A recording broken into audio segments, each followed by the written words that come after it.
Orang Arab tuh kalau bully kita, sampai tak kasih cerita. Itu ngawurnya Masya Allah. Yadun anta, jadi bukan yaduka tapi yadun anta, berarti tangan kamu. Saro-saro itu jalan-jalan. Ala roksi anak yang atasnya sirah ini. Jadi ngaji itu harus objektif. Objektif itu jujur. Jadi bisa saja korbannya ayah saya, bisa rektornya, bisa semuanya. Tapi korban dengan makna yang bagus. Karena di antara saran Al-Quran, Allah ngendikan kalau belajar atau mencari nasihat atau mencari kebaikan apa saja, itu diistilahkan walau ala anfusikum awil walidaini wal aqrabin, meskipun ketentuan itu merugikan kamu. Jadi ketentuan apapun yang merugikan kita, kita harus tetap kaji meskipun itu tidak menguntungkan kita. Karena banyak problem, mulai dulu sebenarnya problem itu orang yang wakam da'in yadda'i annahu da'a ilallah, tapi hakikatnya yad'u ila nafsi. Jadi banyak da'i yang mengklaim dirinya mengajak ke Allah dan Rasul, tapi sebetulnya hakikatnya mengajak ke kelompoknya sendiri. Saya ini termasuk kiai yang masih orisinil. Artinya orisinil gini, suatu saat atau kapan saja saya kok sudah tidak laku jadi kiai, asal Islam jalan tetap senang, karena nggak penting yang populer saya apa enggak itu tidak penting, yang penting agama ini tetap jalan. Sama, negara ini harus jalan siapapun presidennya. Nah, ini penting saya utarakan karena perbedaan antara nafsu dan komitmen beragama itu tipis sekali. Sehingga dulu pernah ada cerita, ini bukti keadilan Rasulullah SAW. Pernah suatu saat Nabi itu ngaji, yang ngaji seperti ini. Terus ada pemuda dengan cueknya ngelewati masjid yang sedang dipakai Nabi ngaji. Singkat cerita semuanya ngomel ya, bergumam. Celaka betul pemuda itu, ada Nabi ngaji kok tidak ikut ya. Tapi Nabi secara besar hati ngendikan, ini ada di beberapa kitab di Fadhailul Kasbi, keutamaan kerja. Kata Nabi, pemuda itu mau mencangkul di lahannya. Jika dia mencari nafkah untuk keluarganya, untuk kebaikannya, maka itu bagian dari ajaranku. Jadi Nabi berbesar hati bahwa kerja seperti itu bagian dari ajarannya. Jadi tidak harus datang ke majelis ngaji.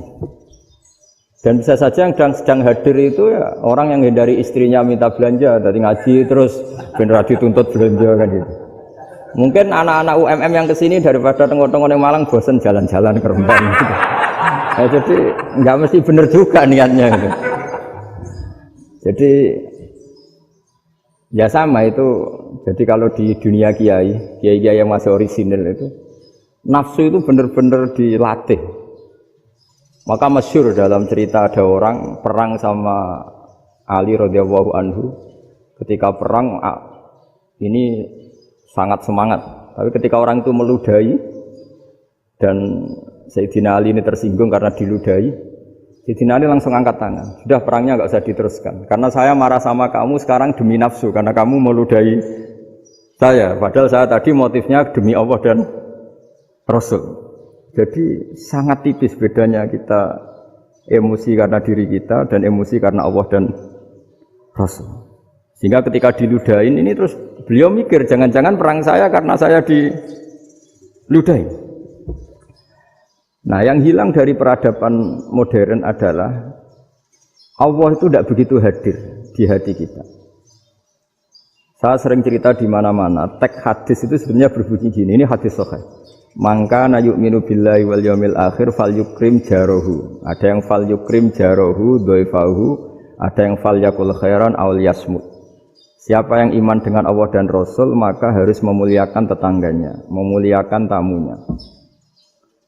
Dulu itu ada seorang ulama dipanggil anak muda, dibully dari sekarang.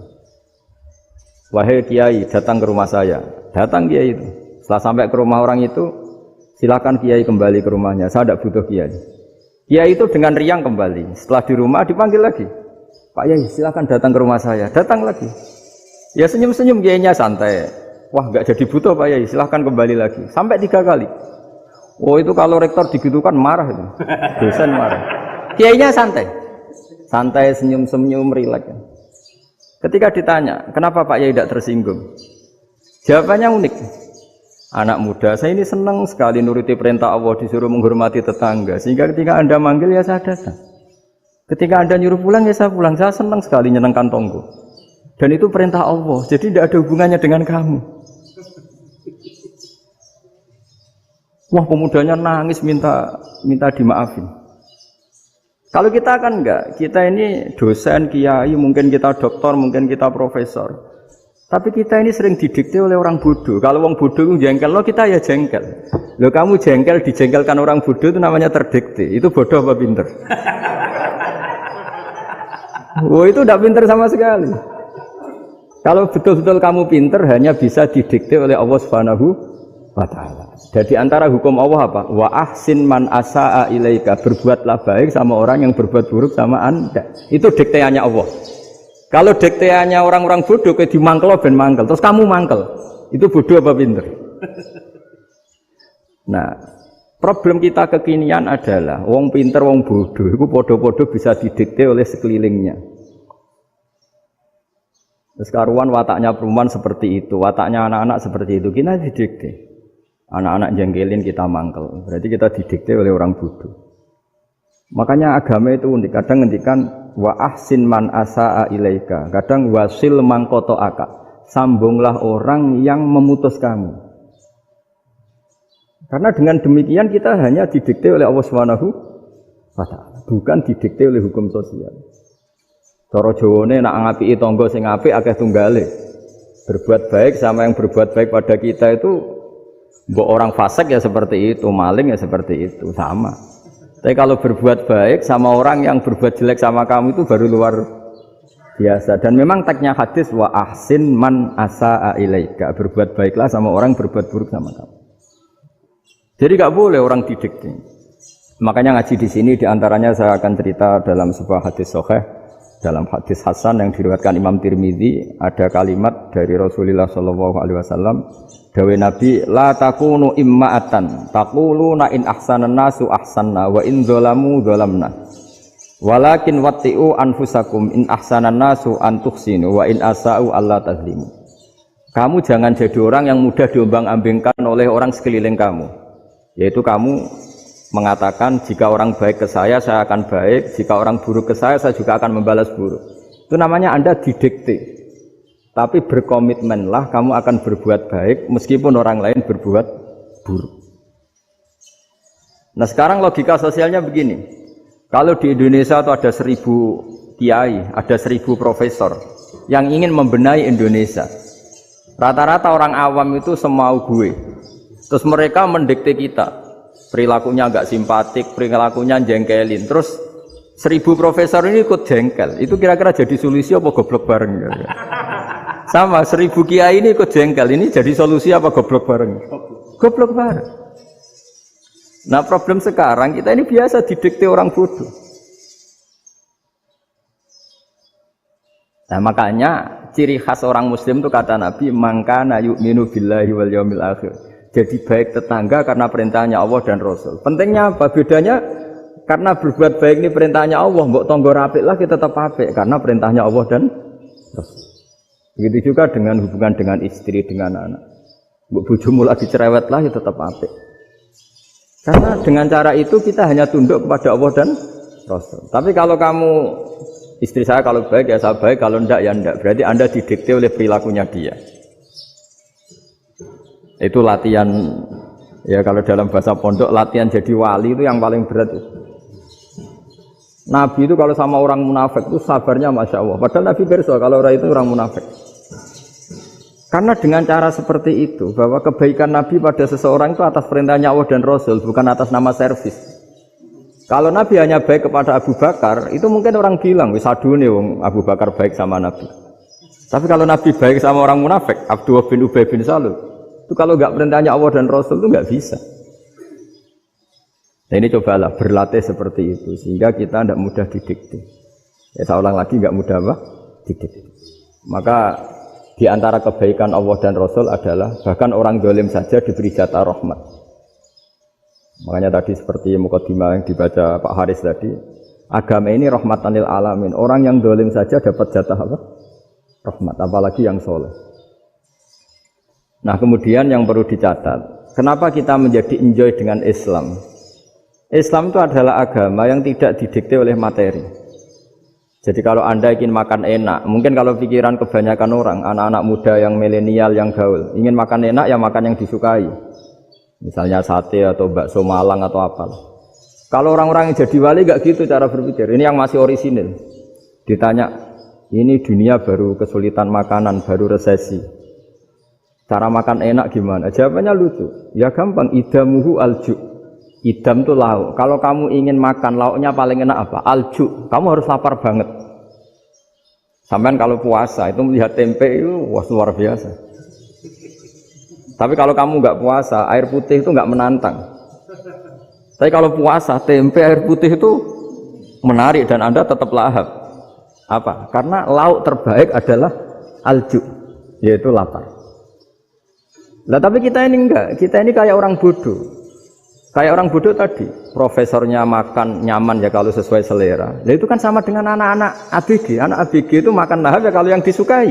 Lalu bedanya apa ABG sama profesor? Kalau cara berpikir masih sama kan itu. Kiainya juga gitu. Kiai makan enak kalau yang disukai, kalau enggak ada. Lalu bedanya apa kiai sama orang awam? Orang awam juga gitu, makan lahap ya kalau yang disukai. Nah ternyata perilaku kita ini yang pintar sama yang bodoh sama Mas.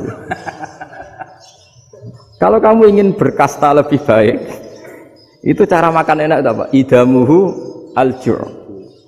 Lauk terbaik adalah karena kita sangat lapar. Makanya masyhur dalam cerita-cerita tarikh sirah nabawiyah. Nabi diberi hadiah, beberapa hadiah. Di antaranya ada yang diterima, ada yang enggak. Termasuk yang dikembalikan itu dokter. Ada seorang raja memberi hadiah Nabi dokter Tobit. Itu sama Nabi dikembalikan. Karena dokter ini sudah lama kumpul Nabi itu gak pernah sakit. Akhirnya dokter ini putus asa, ini gak perlu diobatin. Ketika ditanya, kenapa ya Rasulullah engkau gak pernah sakit? Karena kita ini kaum, kita ini komunitas masyarakat yang tidak akan makan kecuali lapar. Dan kalau sudah makan berhenti sebelum kenyang. Jadi sederhana sekali pengobatan zaman Nabi. Sebagian besar penyakit itu pasti disebabkan kita ceroboh dalam hal makan. Sudah ngerti kalau durian masalah, kalau makan durian ini enggak kehitung gitu. Apalagi kalau gratisan itu tambah banyak gitu. Pola tidur juga gitu kata Nabi, dan kita tidak tidur kalau tidak sangat ngantuk. Nah, itu namanya orang-orang soleh yang sudah ada didikte materi. Kalau yang didikte materi kan bisa tidur nyenyak kalau kasurnya enak, AC gini-gini. Sebenarnya enggak, tidur enak itu ya kalau sangat ngantuk. Mbok di gudang, mbok di bis, kalau sangat ngantuk ya semuanya ya enak. Sama, mbok lapar, mbok hanya tempe, tapi kalau sangat lapar itu ya enak. Nah ini ilmu yang mulai hilang, ilmu-ilmu yang mulai hilang. Nah, cara ibadah juga gitu. Kita ini kan, saya ini punya bapak kiai, mbah kiai, punya guru yang sangat alim ya seorang kiai Kiai Memun. Itu dulu kita pengkaji ilmu itu tidak pernah tahu bedanya NU dan Muhammadiyah. Karena dulu Mbah Darwis itu Kiai Dahlan itu dulu ngajinya bersama Mbah Hasyim ketika di Indonesia yang ngaji Mbah Soleh Darat. Mbah Soleh Darat itu dulu ngajinya sama buyut saya ke-6 namanya Mbah Soleh Asnawi di Kudus. Mbah Soleh Darat itu dulu alim-alimnya orang Jawa ya Mbah Soleh Darat, Soleh bin Umar. Tempatnya di Semarang, tapi beliau itu sebenarnya orang Jepara yang dekat Kudus. Setelah di Mekah, Mbah Hasyim ini mondoknya, mulazimnya ke Syekh Mahfud Termas. Tapi sesekali ke Syekh Khotib Minangkabau. Nah yang Mbah Ahmad Dahlan lebih sering ke Syekh Khotib Minangkabau, sesekali ke Mbah Mahfud. Singkat cerita, karena Syekh Khotib Minangkabau sudah modern, terlibat organisasi dunia. Pas itu beliau pengagum Muhammad Abduh, pengagum Rasid Ridho. Sehingga bawaannya Mbah Dahlan itu lebih pergerakan, karena beliau lebih mengidolakan Syekh Khotib. Nah Syekh Khotib sendiri sebenarnya orang Minangkabau. Jadi beliau namanya Muhammad saja. Jadi menantunya orang Arab. Oh itu dicibir mertuanya ini, karena punya mantu orang Jawa. orang ndak Arab. Singkat cerita terus si mertuanya bilang gini, kamu jangan pernah bilang kalau orang Arab itu mansa kanal Arab, orang yang bertempat di Arab. Walakin man takallama bi arabiyyin fasihin, tapi orang bisa ngomong Arab secara fasih. Singkat cerita, kalau kamu tidak percaya, nanti suatu saat menantu saya kalau Jumatan, tidak usah kamu kasih tahu, langsung suruh jadi khotib. Tidak usah kamu kasih tahu, sarannya tidak usah kamu kasih tahu. Kalau sekarang kan enggak. Kalau dosen mau jadi khotib kan mengumpulkan materi dulu. Lucunya di antara materinya itu dari TV, makanya jadi ribet kan khutbah sekarang. Kalau musim corona ya akan ngomong corona, musim apa yang ngomong apa. Jadi lagi-lagi didikte oleh media. Sebenarnya kalau ngomong kan sesuai kebutuhan umat, ini obatnya apa. Tapi enggak sesuai trending topik, itu kan kayak anak-anak gaul. Ini dokter kok gitu kan aneh. Singkat cerita si khotib ini enggak dikasih tahu, saya Muhammad tadi enggak dikasih tahu, langsung disuruh khutbah. Fatakallama bikalamin fasihin. Dia ngomong fasih sekali. Bahkan ngalah-ngalahi fasihnya orang Arab asli. Semenjak itu beliau dapat gelar Al-Khotib, orang yang cakap berpidato berkhutbah. Makanya terus dia Khotib Al-Minangkabau. Jadi orang Indonesia itu luar biasa. Dulu yang namanya orang Indonesia di Arab Saudi itu dihormati sekali, karena yang ke sana itu pasti ulama. Sudah alim di Indonesia ke sana, termasuk Mbah Ahmad Dahlan, Mbah Hasyim dulu karena sama-sama muridnya Mbah Soleh Darat. Lama-lama yang ke sana itu TKI TKW itu ya mulai agak dibully. Dulu Syekh Nawawi di antara ijtihad yang dihormati itu beliau mengkritik nyuwun sewu orang yang kan orang biasanya normalnya kan muji orang mati syahid. Hebat orang mati syahid itu hebat gini. Oke, kita sepakat orang mati syahid itu hebat. Tapi kata Imam Nawawi dengan syarat niatnya itu li'ila'i kalimatillah dan itu bawaan takdir. Saya ulang lagi, itu bawaan takdir, harus mati di medan perang. Tapi tidak boleh seseorang ini niat perang tapi niatnya supaya syahid. Karena kalau begitu berarti dia berniat supaya menjadi maktulal kafir, orang yang dibunuh orang kafir. Kedua, dengan dia mati berarti pasukan Islam berkurang. Berarti dia ingin pasukan berkurang, hanya ambisinya dia ingin langsung ke surga. Misalnya pasukan orang Islam itu 10, orang kafir 10. Kalau kamu ingin syahid berarti mati 1 kan, tinggal 9 kan. Lah kalau yang seperti itu 10 kan mati semua. Gara-gara ingin syahid akhirnya perangi rapati tenanan, benang mati, benang mlebu swarga. Kata Syekh Nawawi, ya enggak. Kalau kamu perang sama orang kafir ya niat menang. Dengan niat menang ini kamu ingin li'ila'i kalimatillah. Tapi kalau kamu ingin syahid berarti kamu menuruti keinginan nafsu kamu nang cepat masuk surga. Itu orang Arab kagumnya bukan main. Karena di mana-mana orang itu dinilai dari niatnya. Paham ini ya? Tapi perang loh ya, dalam kondisi perang, bukan teroris. Perang itu artinya orang kafir yang ingin bunuh kita, itu perang namanya apa? Perang.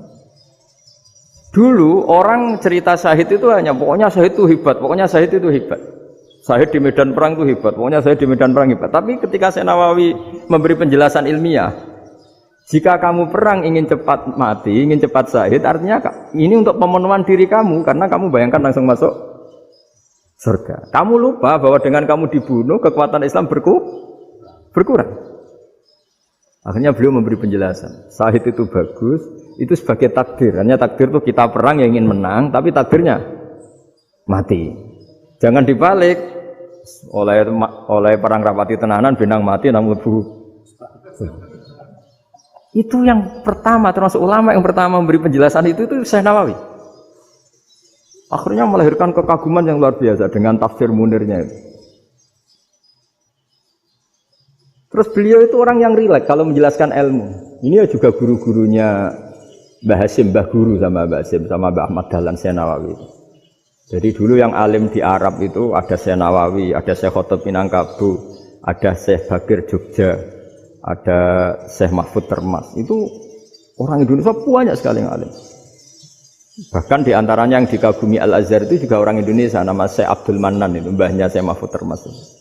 Itu pertama ada duta besar Indonesia di Mesir, itu termasuk barokahnya Mbak Abdul Manan tadi, itu juga orang Indonesia. Jadi pemahaman ulama Indonesia itu khas. Termasuk ketika memaknai apa? Syahid. Ketika memaknai apa? Syahid. Itu unik. Ketika Senawawi diuji dulu itu yang namanya ulama diuji dulu oleh 100 ulama. Jadi dulu ya ada kompetisi. Imam Bukhari diakui jadi ahli hadis itu diuji oleh mi'atu muhaddisin, 100 orang ahli hadis. Sanad dibolak-balik, matanya dibolak-balik, tapi beliau tetap bisa mengembalikan proporsi sanad itu. Senawawi pernah diuji gini. Ayul afdol al ulama awe salatin. Keren mana ulama sama raja atau sama orang-orang kaya, sama penguasa? Ya keren ulama. Terus dibully sama orang. Tapi setahu saya banyak ulama yang antri di rumahnya raja. Tapi saya tidak tahu melihat raja antri di rumahnya ulama. Kan kebanyakan kan mungkin ustadz atau kiai yang antri ngajukan proposal kan? Kan enggak. Nah, kalau raja kan enggak pati itu, malah enggak usah antri. Kiainya sudah nyambut sebelum datang. Jawabannya lucu Senawawi itu, dan yang tanya itu langsung diam. Ya karena ulama itu tahu fungsinya uang, sehingga cara nyari sampai seperti itu. Sementara raja-raja itu tidak tahu fungsinya ilmu, makanya tidak pernah sowan ulama. Sehingga jadi ya dianggap enteng saja. Ulama kan tahu fungsinya uang, tahu untuk pondok, tahu masjid. Sementara raja tidak tahu fungsinya ilmu. Jadi itu khas Jawa ya. Khas Jawa, khas Indonesia. Apa-apa yang menurut orang banyak dengan tanda kutip itu buruk atau baik, itu orang Jawa menafsirkan itu gampang saja. Sehingga semenjak itu Jawa itu dipandang betul. Saya punya kitab namanya Qadhayal Haji wal Umrah. Itu terbitan Hayatul Ulya Arab Saudi, milik Wahabi. Itu diantara fatwa yang dipakai untuk solusi muskilatul haji, problem-problem haji kekinian.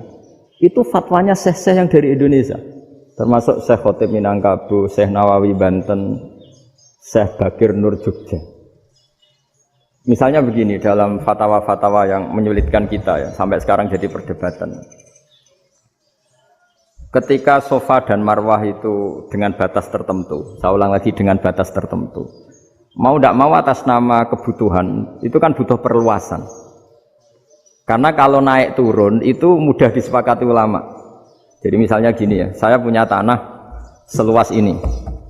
Pasti orang akan mengatakan sampai bawah ya tanah saya, sampai atas tanah saya. Itu mujma' alaih, itu disepakati. Sehingga Nabi ngendikan al-Ka'bah min tuhumil ardi ilas sama Ka'batun. Ka'bah sampai ujung bumi, sampai ke aras semuanya Ka'bah. Sehingga tidak ada perdebatan ulama ketika Masjid Haram ditingkat, kemudian yang di atas sholat. Tetap dia menghadap Ka'bah. Tidak harus diluk melihat di bawah, enggak. Karena Ka'bah sampai langit. Sama, tanah Anda kamu tingkat sampai 10, enggak ada tetangga protes. Karena bawah sampai atas tanah Anda. Tapi kalau diperluas,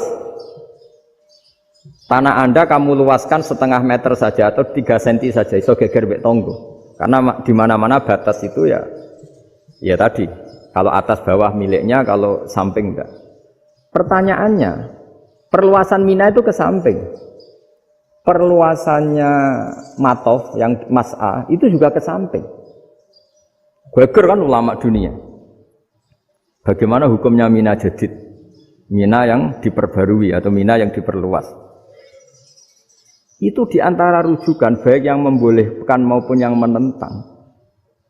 Itu ya syekh-syekh Indonesia. Itu orisinal tuh. Saya punya kitab orisinal terbitan Hayatul Ulya, kira-kira ya kemenaknya Arab Saudi kalau di Indonesia itu. Itu yang dirujuk dawuh Syekh Nawawi, dawuh Syekh Khotib Minangkabau. Karena apa? Ada logika khas Jawa. Misalnya begini. Meskipun saya tidak perlu fatwa Mina Jadid sah apa enggak, memang jadi perkhilafan ulama. Misalnya kampung ini dinamai Mina. Pertanyaannya gini, tanah yang di samping ini bisa milik Anda apa enggak? Ya bisa Gus kalau dibeli atau dihibahkan. Berarti tanah di samping Anda menjadi milik Anda karena ada proses pengambil alian lewat beli maupun hibah. Nah masalahnya ini negara itu berhak menganeksasi atau memasukkan ini sebagai Mina.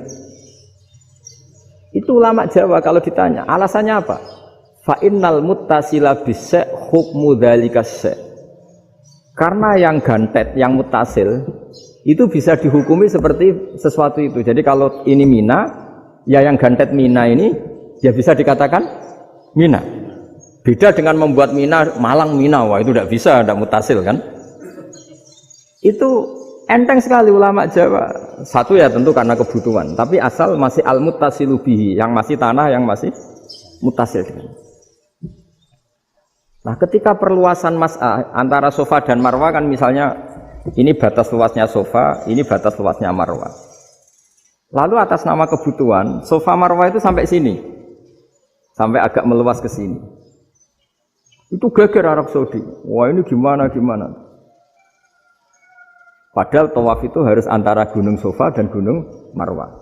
Sa'i itu ya. Tapi kalau istilah Quran memang tawaf sama-sama. Makanya apa? Inna sofa al-marwata min sya'airillah faman hajjal baita wa i'tamara fala junaha alaihi ayyat tawafati. Nah, jadi kalau istilah sa'i di Quran itu masih tawaf. Karena harus ada, kalau bisa lah, bukan harus. Kalau bisa memang harus ada unsur muternya.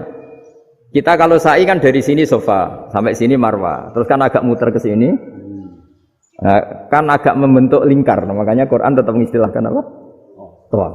Jadi bukan sini ke sini terus sini ke sini kan enggak, tapi sini sampai sini terus muter kan terus sini. Jadi antara setar dan selama ini prakteknya kan gitu ya, sofa ngambil sini terus ke sini terus agak muter. Nah, karena ada unsur agak muter ini terus orang menyebut apa? Tawaf. Tapi itu bukan syarat sah, ini cerita ideal. Saya ulang lagi ya.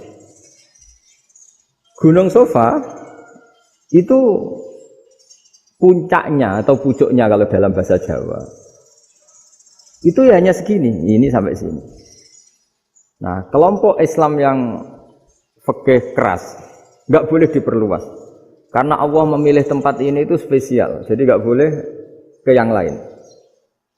Tapi ketika kebutuhan mendesak, mau tidak mau harus diperluas. Itu jawabnya Kiai Jawa lucu. Gunung sing ketok itu sing dhuwure tok, sikilane luwih hombo. Jadi karena kita kan gunung kan bentuknya gini. Nah, sofa yang kecil itu yang atasnya, tapi sikilannya sini kakinya lebih luas. Jadi boleh perluasan asal tidak melebihi kakinya. Nah, dihitung ya lebih luas. Jadi Kiai Jawa itu kayak wong delok gunung Penanggungan, kayak gunung Arjuna. Di mana-mana puncak gunung itu lebih kecil timbang kakinya. Artinya diperluas ini bukan berarti tidak di sofa dan tidak di, itu khas Kiai Jawa. Jadi jangan kira orang Jawa itu tidak hebat sekali.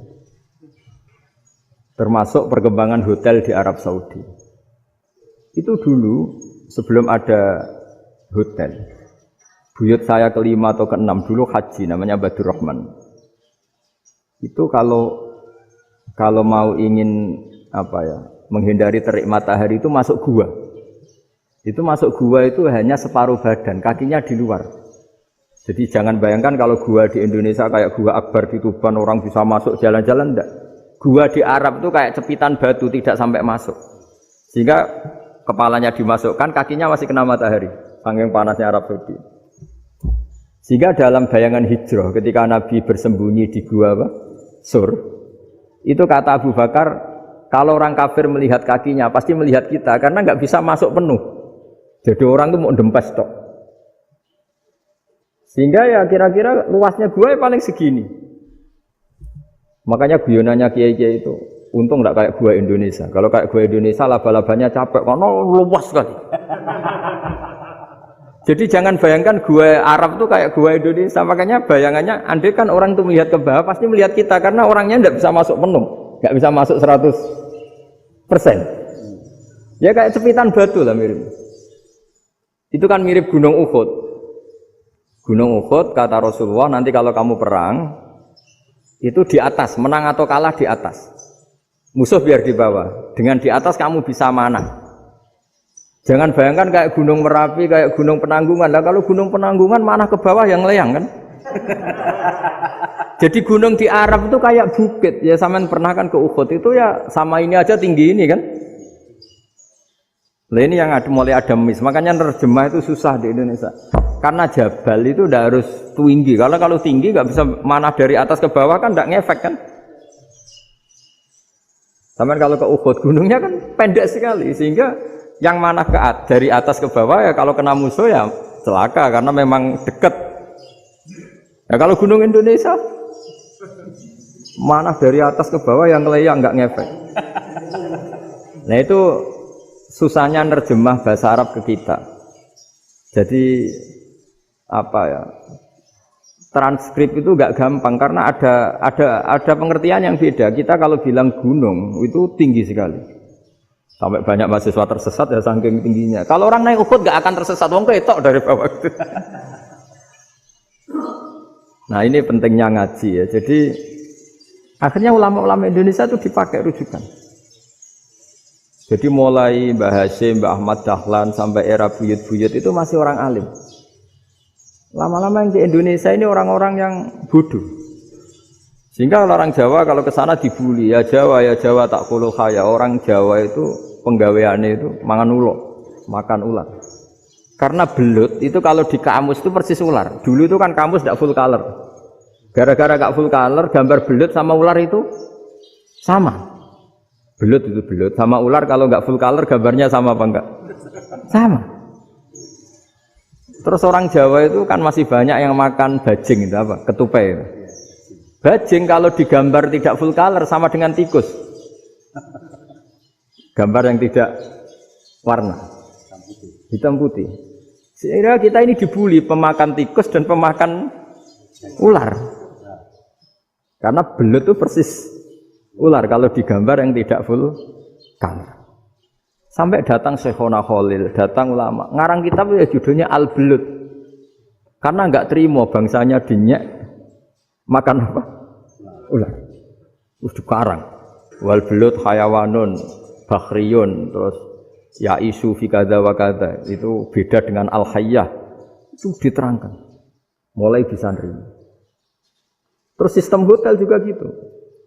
Sampai tanyakan dalam sejarah dulu orang Sedayu ada namanya Syekh Mukhtar. Syekh Mukhtar bukan bikin rumah besar yang siapapun orang Indonesia haji itu nempat di sana. Nah ini yang menginspirasi akhirnya ada hotel. Dulu Syekh Mukhtar hanya menyediakan untuk hujat-hujat Indonesia. Lama-lama jadi hotel. Tidak mau saya mau cerita. Kata Mbah Mun sering cerita. Kenapa wa ma arsalnaka illa rahmatan lil alamin, kata Mbah Mun, Allah itu pasti bikin ulama yang tidak produk Arab itu pasti ada. Kalau orang Arab jadi ulama wajar, bahasanya Arab, domisilinya di Arab. Tapi Allah akan selalu bikin ulama yang tidak bangsa Arab. Imam Ghazali itu Tus itu Persia. Imam Bukhari itu kira-kira kalau sekarang ikut Uzbek. Ya, Imam Bukhari itu kalau negara sekarang ikut mana? Uzbek. Kenapa demikian kata Mbah Mun? Karena Allah sudah ngendikan wa ma arsalnaka illa kafatan linnas. Manusia semua ini kena khitabnya Islam. Kalau tidak ada ulama yang dari berbagai negara, kesannya Islam itu hanya milik orang Arab Saudi. Makanya Allah selalu bikin ulama-ulama yang bahkan tidak Arab.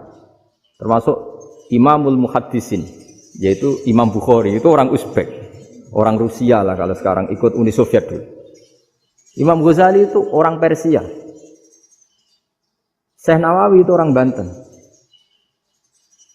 Karena Allah ingin memaklumatkan bahwa Islam ini untuk semua. Sehingga orang yang tidak Arab pun bisa belajar Islam. Yang alimnya itu enggak kalah sama orang apa? Arab. Makanya ini PR ya. Kalau Gus Dah Ploso nanti ngendikan suatu saat orang belajar Islam itu bahkan orang Arab pun bisa belajar ke Indonesia. Kalau orang Indonesia bisa alim betul kayak dulu. Sekarang banyak liga antar ulama. Itu orang Indonesia pasti masuk. Ulama-ulama top dunia. Itu pasti orang Indonesia banyak yang masuk. Karena tadi, ketika orang Indonesia baca kitab, itu orang Arab itu kagum. Kok bisa ada bahasanya baca secara benar? Bukan sekedar bisa baca secara benar. Karena memang dilatih sedemikian rupa di pondok-pondok. Makanya kita semua lah, yang alim di Indonesia itu kemana-mana ya pasti alim. Dulu putra Mbah Mun namanya Gus Zofur itu tahun pertama ya sudah the best di tahun pertama.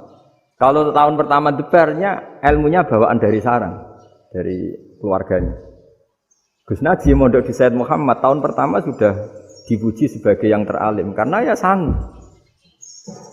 Kalau dipujinya tahun ketiga, tahun keempat kan mungkin dapat dari sana. Ini tahun pertama.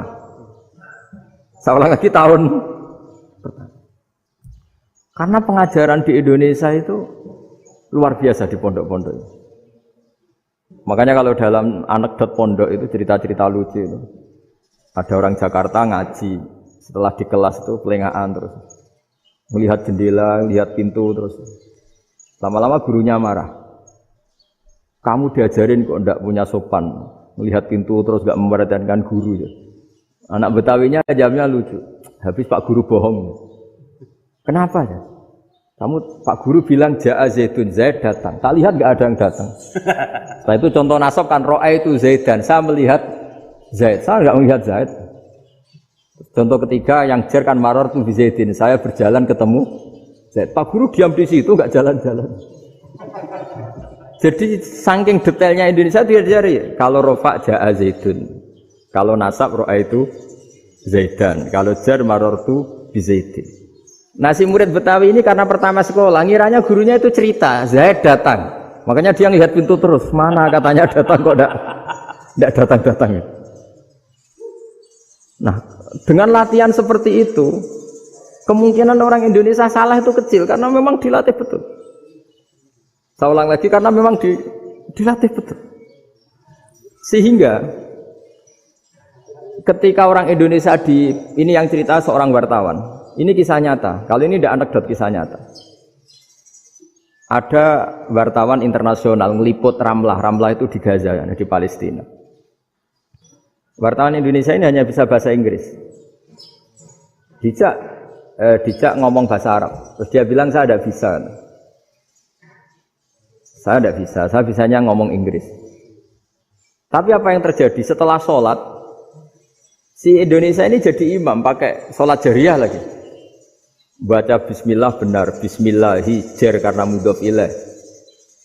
Terus ketika iktidal ya benar, Rabbana lakal hamdu mil'us samawati wa mil'ul ardi benar. Ketika takhiyat ya benar, at-tahiyatul mubarakatuh sholawat. Sama orang Arab ini diambungi. Orang Arab kalau senang orang itu dicium. Kamu tawaduk, sebenarnya kamu itu ahli bahasa Arab.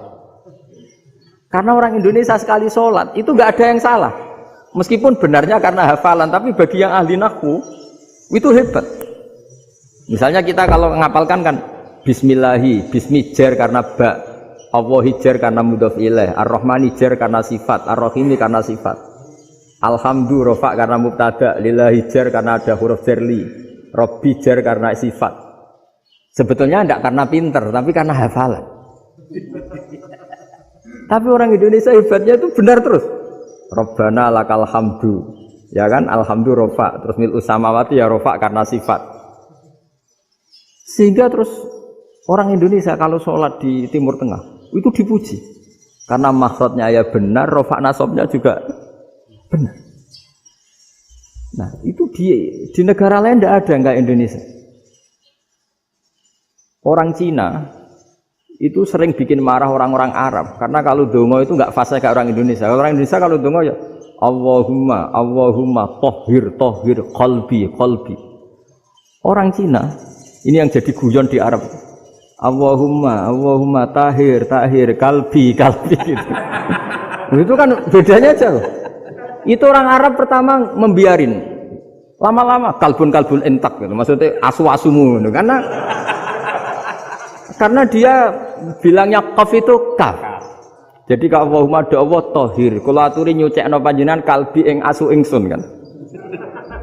Tapi kalau qalbi itu ati ingsun, tapi kalau kalbi anjing ingsun. Bedanya qaf sama kaf. Ana Arabnya kalbun entak. Asu-asumu maksudnya kan. Tapi padahal orang Cina itu bareng dilihat teksnya ya pakai qaf. Orang Indonesia enggak, mulai kecil dilatih, sak fase-fase. Sampai ya sulit betul latihan Fatihah itu. Kalau di Kudus malah sampai 3 bulan Fatihah. Sampai at-tahiyyatu, kurang lagi, kurang bersih. At-tahiyyat sampai gitu.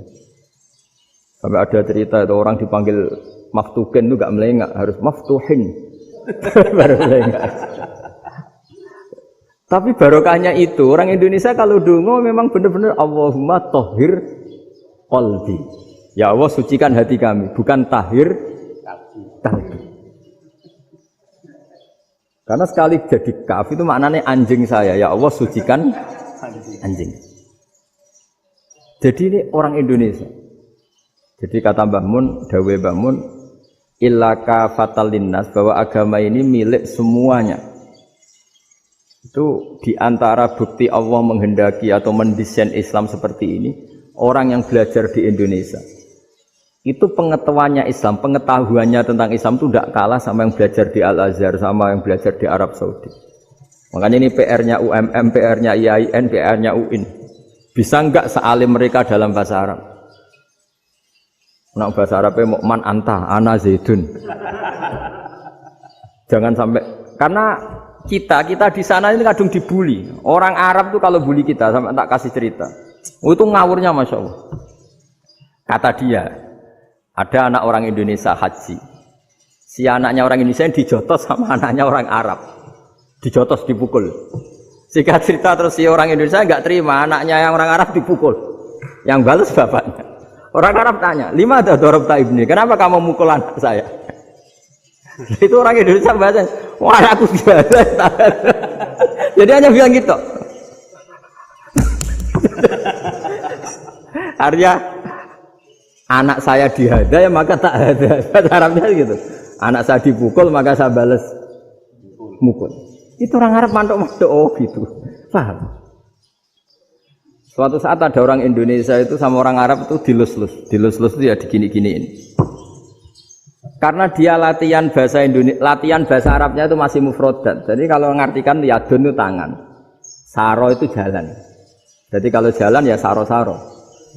Roksun itu kepala, ana itu ingsun. Jadi karena dia nggak ngerti penggunaannya, itu bahasa Arabnya itu yadun anta. Jadi bukan yaduka tapi yadun anta. Berarti tangan kamu. Saro-saro itu jalan-jalan. Ala roksi anak yang atasnya sirah ingsun. Jadi mestinya yang benar kan ya duka saro ala roksi atau gitu. Tapi enggak dipotong-potong. Yadun tangan kan, anta kamu. Berarti tangan kamu. Saro-saro jalan-jalan. Roksun itu sirah anak ingsun. Jadi di atas kepala saya. Orang Arab tertawa-tawa. Tapi paham. Maksudnya seperti itu. Jadi kita ini dibully di Arab itu Masya Allah. Jadi akhirnya lahirlah ulama-ulama tadi yang saya sebut tadi. Bahkan pernah lama sekali ulama Indonesia itu jadi master di Arab Saudi. Yaitu Senawi Banten. Itu kalau orang sana bilang itu Sayyidu Ulama Il-Hijaz. Top-topnya ulama Mekah Madinah. Padahal beliau orang Indonesia. Dan dimakamkan di Ma'la itu dekat makamnya Sayyidah Khadijah. Karena sangat dihormati. Nah, di antara sebab dihormati adalah ketika orang memahami syahid, maknanya pokoknya maktulal kafir. Syahid itu adalah orang yang kalau perang itu mati di medan perang. Itu Imam Nawawi merinci secara detail. Kalau dia perang supaya tujuannya mati syahid cepat ke surga, berarti dia nuruti hadzun nafsi. Ingin cepat ke surga. Tapi dia lupa bahwa dia dengan terbunuh, pasukan Islam berkurang kekuatan. Maka syarat perang yang benar adalah ya ingin menang. Di mana-mana perang ya ilahi kalimatillah supaya kalimat Allah itu menang. Jangan ingin kalah. Soal dia mati takdir, tapi jangan ingin mati. Wah itu terus dikagumi. Ternyata memang, oh iya ya kalau pasukan Islam 10, kafir 10, kita ingin syahid, berarti ya kalau orang ingin syahid kan terus mungkin perangnya ada hati-hati, main ngawur saja terus kalah mati. Ya. Kalong satu kan, terkurangi satu kan. Nah kalau semuanya 10 punya niat gitu, nah itu Syekh Nawawi. Syekh Nawawi itu orang yang begitu gampang nerangkan Quran. Bahkan ketika orang Arab kesulitan ngartikan famathaluhu kamathalil kalbi intahmil alaihi yalhas atau tatrubuna yalhas. Orang tomak itu ibarat kayak anjing. Anjing itu kamu kasih makan ya tetap melet, menjulur-julurkan lidahnya, kamu ndak ya ndak. Imam Nawawi ditanya, ma wajhu sibbi, lalu wajah tasbihnya di mana? Beliau menjawab fitoma. Jadi anjing punya dua sifat yang berlawanan. Di bab ilmu dipuji, nggak ada hewan yang mudah menerima ilmu kayak apa? Anjing. Sehingga Quran mengistilahkan wa ma 'allamtum minal jawarihi mukallibin. Hewan yang mudah diajari itu oleh Quran dibahasakan sudah menganjing. Karena anjing adalah hewan yang paling mudah apa? Diajarin. Itu diakui oleh Quran wa ma 'allamtum minal jawarihi mukallibin. Tapi dia punya sifat yang sangat buruk sekali, yaitu enggak pernah puas.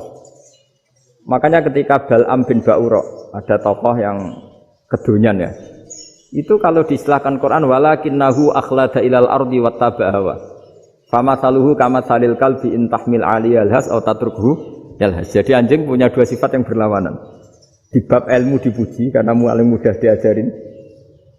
Itu saya pernah ke Malaysia, diceritain sama polisi Malaysia.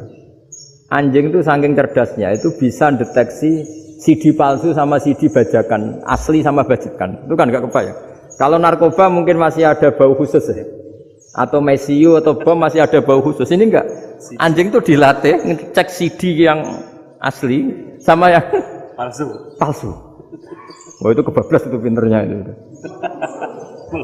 Itu harganya itu 1 miliar lebih. Paling mahal. Jadi mungkin bisa deteksi ini dosen betul apa abal-abal itu bisa. Itu kiai betul apa kiai pesanan itu mungkin bisa. Itu saya punya kitab namanya Al-Hayawanul Kubro. Itu cerita prestasi-prestasi hewan. Itu yang berkuras-kuras sampai berjilid-jilid. Itu ya cerita anjing. Gak ada hewan sebaik anjing. Di bab itu ya, di bab sampai ya tadi ada anjing yang sangat loyal sama majikannya. Loyalnya Masya Allah, sopannya Masya Allah. Anjing itu mbok lama berbakti sama sampean, nggak mau tidur di ruang tidurnya sampean, dia tetap tidur di luar. Corong Jawa nggak ngelama. Suatu saat si raja ini minum, wisata minum.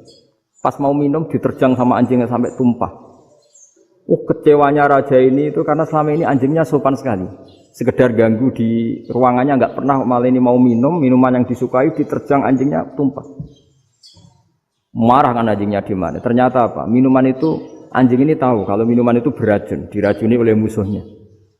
Itu saking hebatnya anjing sampai ketika ngawal rajanya itu tidak sekedar ada penjahat atau maling. Bahkan trik-trik kayak minumannya diracun oleh orang lain itu anjingnya tahu.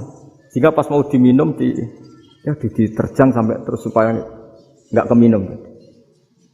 Makanya Quran istilahkan anjing itu apa? Wa ma 'allamtum minal jawarihi mukallibin. Hewan piaraan yang kamu ajarin nanti sampai sepinter anjing. Makanya Ashabul Kahfi itu ketika ngajak anjing tadi, beliau tidur, anjing itu tidurnya bil wasit, wakal buhum basitun dzira'aihi bil wasit. Jadi dia tidur dalam posisi siaga. Loh coba anjing itu nggak pernah sekolah. Karena dia posisi menjaga, tidurnya itu kayak siaga gini. Bukan ngorok madhep ke atas terlentang, itu enggak. Andai kan dia tidur terlentang itu kan yang mau mengganggu kan, wah asune turu, itu enggak. Dia tidur posisi siaga, makanya disebut lawit tolak ta'alaihim lawalaita minhum firaron. Kalau kamu melihat anjing itu pasti lari karena dia posisi siap merekam. Jadi tidur tapi posisi siap merekam. Jadi matanya tetap terbelalak kayak siaga. Padahal itu enggak diperintah, ya dia memang punya nalar untuk itu. Ini disebut wa ma 'allamtum minal jawarihi mukallibin. Dan dalam teori modern juga gitu. Tapi dalam hukum Islam yang dianut mazhab Syafi'i itu anjing tetap najis. Ya sudah najis ya najis, tapi ada mazhab lain yang mengatakan tidak najis. Tapi tidak usah ngurmat anjing, geger nanti kalau rektor kampus punya anjing. Tapi ilmu itu bagus untuk kelangenan kadang. Andai kan tidak ada mazhab Malik, maka kita kesulitan menceritakan Ashabul Kahfi yang hewan piaraannya itu anjing. Tapi misalnya anjing disucikan, kita juga nanti susah menjelaskan hadis Nabi malaikat itu tidak masuk rumah yang di situ ada apa?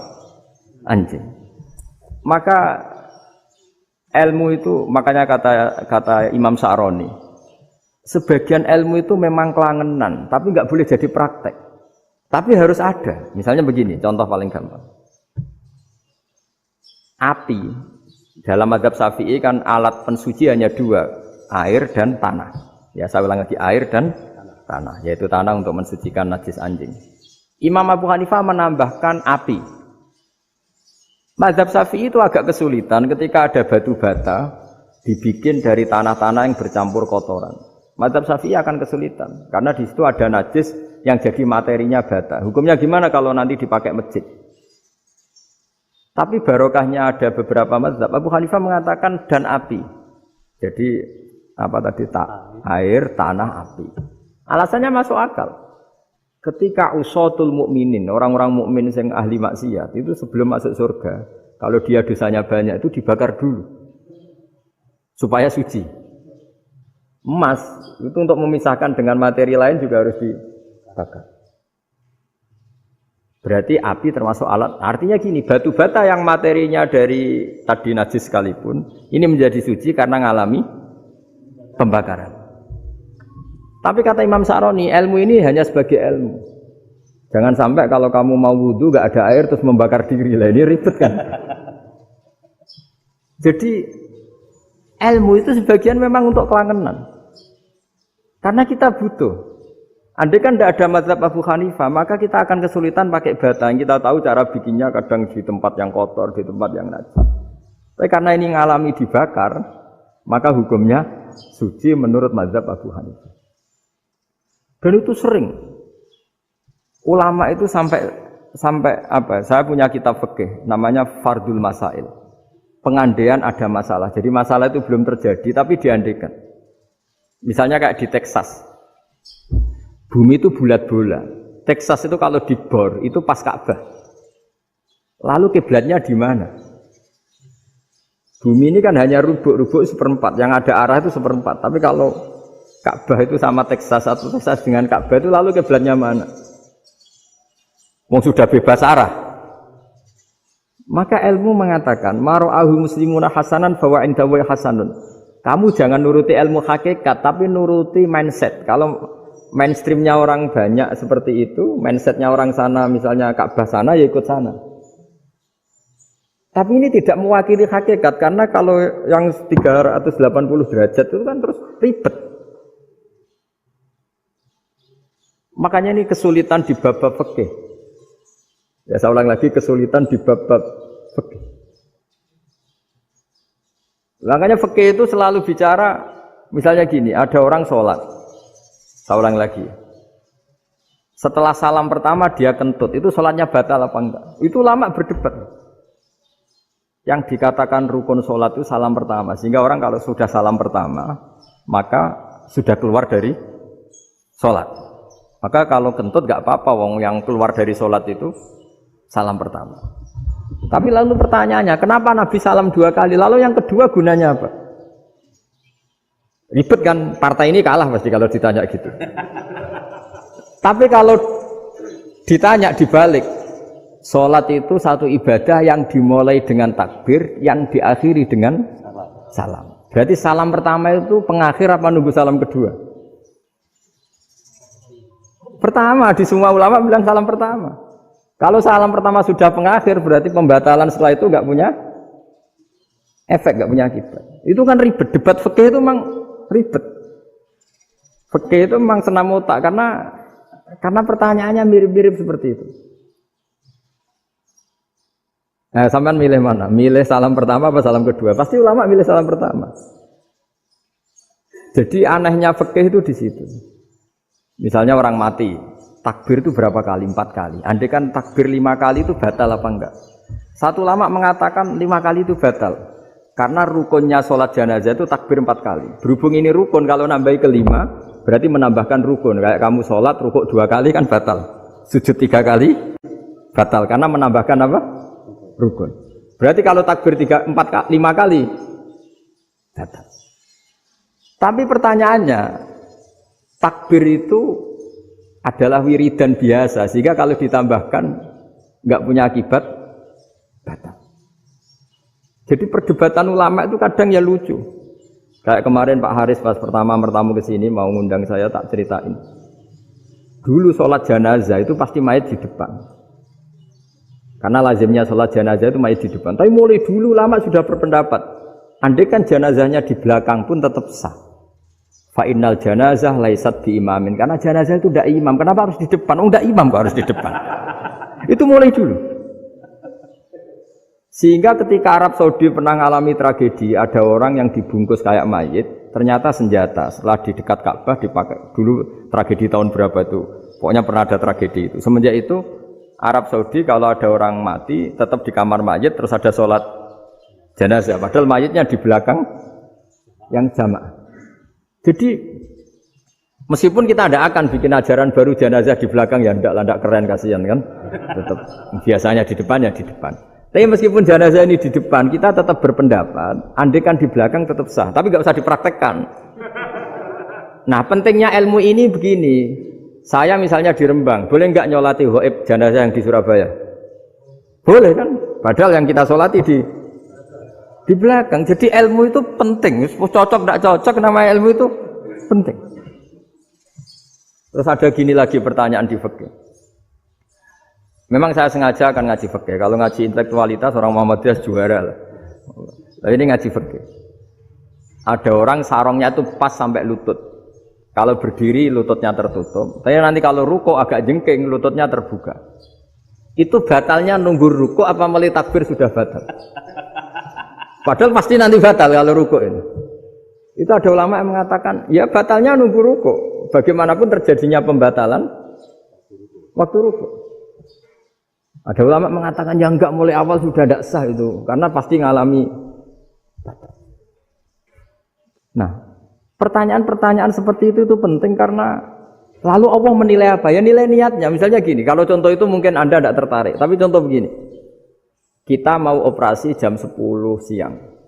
Kita tahu kalau nanti 10 siang akan divonis medis harus makan karena mau berobat. Malamnya itu kalau kamu orang soleh, bayangkan kamu orang soleh. Kalau tidak orang soleh kan tidak punya komitmen. Kamu milih niat puasa, apa enggak jam 10 mesti mokak menisan raposo. Kamu orang soleh. Kalau kamu orang soleh pasti milih puasa, karena ini Ramadan. Meskipun nanti jam 10 pasti disuruh batal sama dokter. Setidaknya kita berpikir gini, nak mati jam itu paling enggak ditulis saya sebagai orang yang puasa. Jadi perasaannya orang soleh itu beda. Kalau orang kok sampean barang menisan raposo kok ya mesti. Sampean tidak pernah berpikir bahwa puasa mulai fajar sampai jam 10 itu luar biasa. Bisa saja kita mati jam 7, bisa saja mati jam 6. Kan ditulis Allah sebagai orang yang berkomitmen terhadap puasa. Terus ada kemungkinan kecil. Bila jam 10 itu dokternya sakit atau enggak jadi ke sana. Berarti kamu kan enggak jadi buka. Kan ya mungkin juga. Sama yang tadi, delala sebelum ruko ono wong sing nyarongi sampean. Sehingga sholatnya normal. Kamu tidak menemukan pakaian yang pas, jebule pas setelah ruko, mau ruko, ono wong kata, wah sholatnya kira bener disarongi. Itu agama. Jadi agama itu dimulai dari mana coba? Dimulai dari niat, dari komitmen. Nah, sekarang kelirunya kenapa ada garis keras? Agama itu dimulai dari keinginan ideal. Itu yang mulai itu ada orang-orang garis keras. Agama ini enggak, agama ini dimulai dari niat. Sampai ada kaidah agama la yudraku kullu la yudraku kullu. Kalau tidak bisa ideal jangan ditinggalkan sama sekali. Tapi orang enggak, sekarang bayangkan Islam itu ideal. Pemimpinnya ya soleh, masyarakatnya soleh, enggak ada maksiat, enggak ada apa. Nan apa ilmu? Kalau secara ilmu mulai dulu ya ada orang dolim, ada orang soleh. Nabi kurang baiknya. Di angkatan itu ya ada orang munafik. Sehingga ulama itu sudah berpendapat ideal itu piye? Zaman Nabi saja ada orang apa? Munafik. Itu ilmu. Kalau nuruti kelangenan inginnya dunia ya steril, enggak ada maksiat, enggak ada. Dan agama itu diciptakan Allah itu memang unik. Calon Nabi misalnya, Nabi Musa itu sing rumat Fir'aun. Ketika Nabi Muhammad lahir, sing ribet manitia ini Abu Lahab. Orang dosen UMM. Coba. Karena Allah ingin memaklumatkan ke kita bahwa agama ini akan hidup di kondisi apapun. Asia, istrinya Fir'aun itu termasuk mukminah yang dipuji Quran. Padahal dia bukan istrinya pengurus NU atau pengurus Muhammadiyah, istrinya Fir'aun. Tapi itu pelajaran bagi kita bahwa orang-orang baik itu tidak harus di lingkungan yang baik. Masjid paling makmur itu kadang di dunia mungkin ya jangan bakas Mekah Medina itu karuan. Mungkin di antara masjid yang makmur justru yang di Kanada, di Amerika mungkin. Karena merasa minoritas itu perpustakaannya ada, kajiannya ada. Tapi banyak masjid di daerah pesantren yang malah sepi. Karena kiainya tahu jamaah di masjid itu wajib. Itu ada daerah pesantren, saya ulang lagi ada daerah pesantren. Didikon pengajian, monggo nekani pengajian, maca selawat ning omahe ganjaran padha wae. Ribet kan? Mau dibantah itu benar, mau dibiarin merusak tatanan. Jadi saya mohon sekali ya, jadi ilmu itu diperbandingkan supaya perbedaan-perbedaan itu biasa. Dulu Imam Malik itu punya murid namanya Imam Syafi'i. Itu dalam banyak hal. Itu perbedaannya tajam sekali. Ya saya ulang lagi, dalam banyak hal itu perbedaannya tajam sekali. Misalnya begini. Ini terakhir percontohan saya fikih, nanti dikaji sendiri. Ada seorang A'rabi, Ja'a A'rabiyun. Ini di hadis sahih diulang-ulang di semua Al-Kutubus Sittah ada peristiwa ini. Ja'a A'rabiyun ila Rasulillah sallallahu alaihi wasallam faqala ya Rasulullah ahlaktu. Qala wa ma ahlakaka? Qala wa qatu imraati fi nahari Ramadan. Ya Rasulullah, saya ini orang yang rusak. Kenapa? Saya ini hubungan intim sama istri saya ketika masih siang Ramadan. Singkat cerita orang ini dihukum berat sama Nabi. Hukumannya adalah karena dia membatalkan puasa ketika dengan hubungan intim. Sama Nabi dihukum, kamu harus merdekakan budak. Wah, tidak mampu ya Rasulullah, saya tidak punya budak. Jadi ini bukti bahwa agama ini sangat sosial sehingga sebagian kafaroh harus memerdekakan budak. Kamu kalau gitu puasa 2 bulan. Yang baru puasa 2 hari aja kecelakaan malah disuruh puasa 2 bulan. Ya sudah kamu ngasih makan 60 orang miskin. Saya ini orang paling miskin. Kok jadi sudah miskin agak hiper lah orang ini. Poso-poso kok gitu. Itu kata ulama kalau orang Jawa gak mungkin makanannya tempe mendoan gak mungkin itu. Di Jawa itu nggak mungkin lah, ada orang batal puasa karena hubungan intim. Ke istrinya nggak cantik, cerewet, sang lanang mangane mendoan, itu tidak mungkin, kecelakaan itu tidak mungkin. Tidak mungkin itu. Tapi kalau Arab mungkin karena makanannya daging. Singkat cerita, terus pertanyaannya gini, kalau batal biasa itu kan bayarnya puasa 1 hari. Kalau batal pakai hubungan intim, pakai jima kalau dalam bahasa fikih itu kafarohnya berat, yaitu merdekakan budak atau puasa 2 bulan berturut-turut. Pertanyaannya gini, jima istri itu boleh loh tidak zina. Seorang jima istri itu boleh loh tidak zina. Itu kan hukumannya berat. Nah terus Imam Malik berpikir kalau gitu tidak harus jima dong. Poso-poso, ora ana uzur, ora ana apa terus nyate. Esuk mangan bakso tanpa ada alasan syar'i. Hukumnya harus sama dong, karena jima hukumnya boleh, berarti semua iftar, semua pembatalan puasa yang tidak ada udzur syara' maka hukumnya sama, yaitu sanksinya sama. Masuk akal enggak? Masuk akal dalam mazhab Imam Malik. Dalam mazhab Syafi'i enggak. Mulai dulu jima itu beda. Kayak mertamu nggone wong, mangan iku oleh, tapi nek nggo bojomu mbok jima niku wis nemen ngawure lah. Tetep beda. Dari Imam Syafi'i itu pokoknya beda, jima sama makan itu beda. Lah ya terus setelah itu terus ada pertanyaan. Bagaimana kalau makan dulu baru jima? Ribet kan? Makanya itu sampai dibabkan Kitabul Khilafil Fiqhi, bab merekayasa fikih. Makanya itu perdebatannya orang Hanafi sama Imam Syafi'i juga sama. Ada orang jam segini lapar sekali, kalau langsung makan kan kena sanksi. Ya pergi aja dulu. Pura-pura ngaji ke Gus Bah gitu. Nanti kan jadi musafir kan? Wah, itu sudah boleh itu kan musafir. Padahal enggak. Memang dia pergi itu karena supaya bisa makan. Mau enggak kepikiran ngaji kok tahu-tahu ingin ngaji. Mumpung Ramadan nah. Nah makanya dibabkan apakah boleh merekayasa fikih? Tapi fikih bisa apa coba? Dengan status kamu musafir, ya memang boleh iftar, boleh berbuka.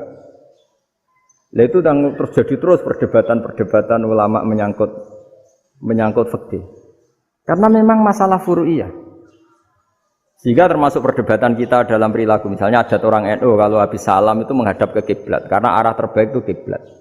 Tapi sebagian orang Muhammadiyah atau mungkin semuanya menghadap ke makmum. Itu memang teks hadisnya itu kita yang meneliti hadis itu semua syarah itu berdebat.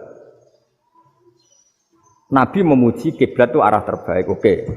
Tapi di bab itu Nabi itu aqbala alaina, menghadap ke kita. Lalu pertanyaannya, kenapa menghadap ke kita? Ada mengatakan karena Nabi memang punya tradisi kadang ngendikan. Ya tentu dulu istilahnya tidak kultum, nggak ada istilah itu dulu. 7 menit itu nggak ada. Tapi ada ulama yang analisis begini, termasuk kitab Fathul Bari. Nabi itu tokoh sentral, taruh lagi Nabi itu tokoh sentral. Ini kata kitab Fathul Bari, bukan kata saya. Nah, orang-orang yang imamu kaumi, orang-orang yang jadi imam di daerah masing-masing, tetap kalau sholat itu ikut Nabi. Ikut Nabi setelah salam langsung pulang. Jadi sebetulnya salam langsung pulang itu ya ada sejarahnya, karena dia mau jadi imam di daerahnya. Nah, tidak kebayang kalau Nabi itu madhep kiblat. Kalau Nabi madhep kiblat, orang yang masbuk yang barusan datang pasti langsung usolli misalnya fardhu isya'i misalnya. Terus makmum Nabi, padahal Nabi sholatnya sudah selesai. Jadi intinya gini kata Fathul Bari, imam setelah salam itu harus bikin gerakan atau omongan atau apa saja yang menunjukkan kalau sholatnya selesai.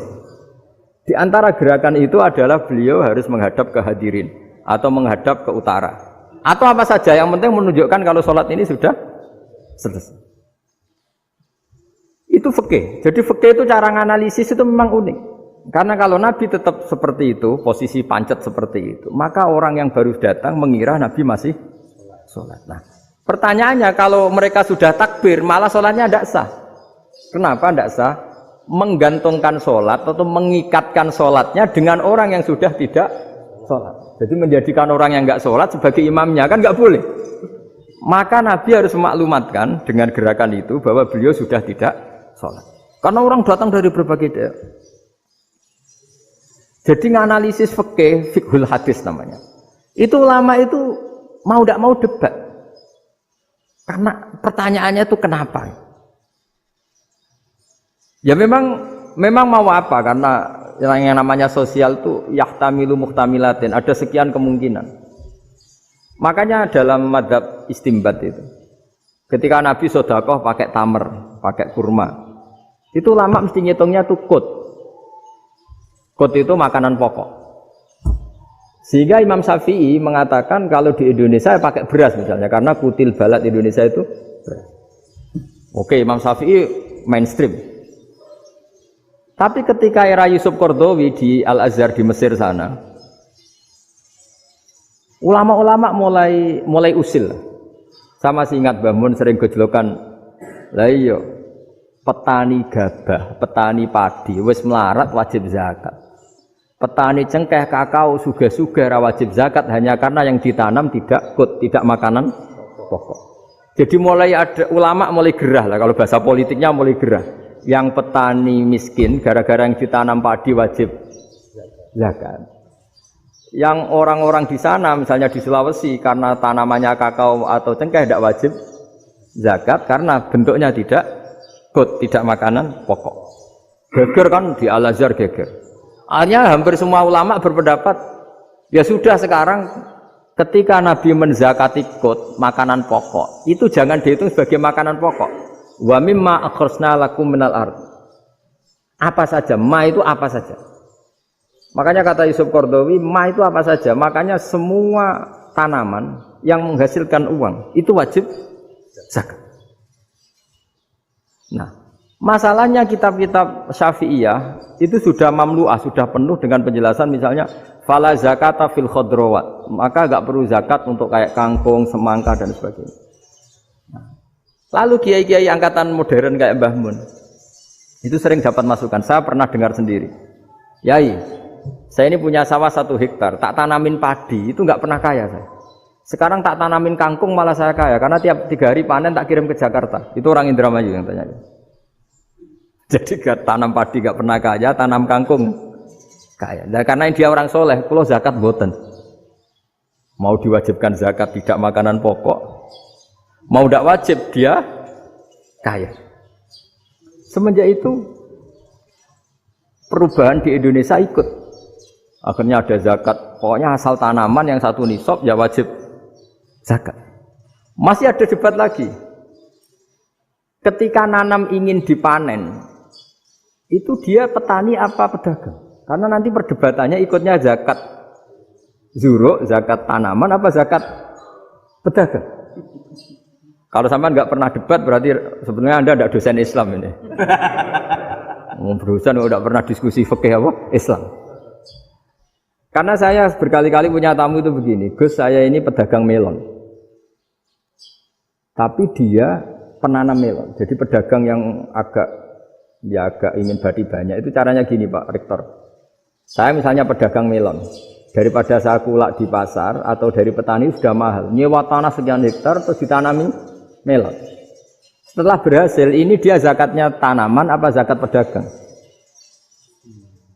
Karena dia nanam itu mentalnya sudah pedagang. Padahal nanti zakatnya beda kan? Yang satu 2,5%, yang satu rubul usur sama nisul usur sama usur, 1/10 sama 1/20. Kalau zakatnya zuruk kan 1/10 atau 1/20. Yang satu rubul usur, kira-kira 2,5. Saya ulang lagi ya. Jadi di era modern itu kita jadi bingung, pedagang tapi gayanya petani tapi hakikatnya. Jadi gampangannya gini ya, kalau saya pedagang beras, kok saya kaya raya, itu mendingan nyewa sekian hektar untuk ditanamin padi ya daripada tengkulak, daripada beli. Akhirnya perdebatannya ini zakatnya pakai apa? Misalnya tebu, misalnya petani tebu. Oh jelas kalau jual nanam tebu itu ingin dijual. Masa apa tiga es tebu berhektar-hektar? Lah kira-kira kalau menurut jenengan ini zakatnya zakat apa? Tijarah apa zakat tanaman? Mentalnya tijarah, mentalnya pedagang. Nah ini saya hanya mau cerita. Khilaf kadang-kadang orang angen-angen. Khilaf itu enggak mungkin enggak. Ya sama seperti NU dan Muhammadiyah selalu khilaf awal Ramadan. Itu memang enggak bisa enggak khilaf. Misalnya begini. Saya beri contoh ya. Karena kadang yang khilaf juga enggak pernah belajar. Lucu kan? Tak beri contoh ya. 2001 itu abad keberapa tuh? Tahun 2001. Abad 21 abad 20? Abad 21. Jadi meskipun terpaut 1 tahun, padahal abad itu 100 tahun. Nah, pikirannya orang-orang Muhammadiyah seperti itu. Hilal kalau sudah melewati garis ufuk, meskipun setengah derajat atau 1 derajat itu sudah ikut bulan berikutnya. Sehingga ya sudah, meskipun sekian derajat sudah dianggap Ramadan. Nah pikirannya orang NU enggak. Harus ru'yah bil fi'li. Itu sebetulnya lagi-lagi sebenarnya enggak masalah NU dan Muhammadiyah, itu di kitab-kitab ya seperti itu. Kita ini enggak biasa goblok ya. Artinya kita yang keluarga kiai tahunya kunut mazhab Hanafi, enggak kunut mazhab Syafi'i. Tapi tahu-tahu ini mazhab NU, ini mazhab itu aneh itu menurut kita ini anggap apa? Mana ada Muhammadiyah jadi mustahid, mana ada NU jadi mustahid. Jadi sebetulnya orang tahu semua lah kalau Abu Hanifah itu tidak kunut, Imam Syafi'i itu kunut. Imam Syafi'i pernah main di masjidnya Abu Hanifah ya tidak kunut, ditanya kenapa tidak kunut? Jenengan itu presiden kunut, tidak sanggup mati Abu Hanifah. Dulu dia biasa aja. Sekarang geger, ya karena tidak punya kegiatan. Sebenarnya itu nggak masalah, mulai dulu biasa. Saya teruskan ya. Nah, menurut mayoritas ulama nunggu ru'yah bil fi'li. Ru'yah bil fi'li itu gini. Mata telanjang bisa melihat karena agama ini menggantungkan perintah itu sama melihat. Kalau kamu tidak melihat itu bagaimana kena hukum? Ibarat gini, Pak Rektor datang ke rumah saya tapi saya nggak tahu. Kena nggak saya hukum harus menghormati? Dia datang nggak sembunyi-sembunyi. Saya kena hukum harus menghormati ya kalau melihat, kalau enggak ya enggak. Tapi Pak Rektor tetap bilang, tapi saya hakikatnya datang. Jadi saya datang itu. Itu kan ribet. Akhirnya ya sudah itu nggak ada khilaf sampai mati ada khilaf karena yang satu menggantungkan hukum itu digantungkan sama tahu. Kalau tidak tahu ya, misalnya baju saya ini hakikatnya ada najis, pas sholat saya tidak tahu, sholat saya sah apa enggak? Sah, karena hakikatnya ya memang saya tidak tahu, tapi hakikatnya ada najis apa enggak? Ada. Ya sudah itu sama-sama masuk akal. Ada lagi khilaf yang senam otak. Fasyamu salasati ayamin fil haji wa sab'atin idza raja'tum.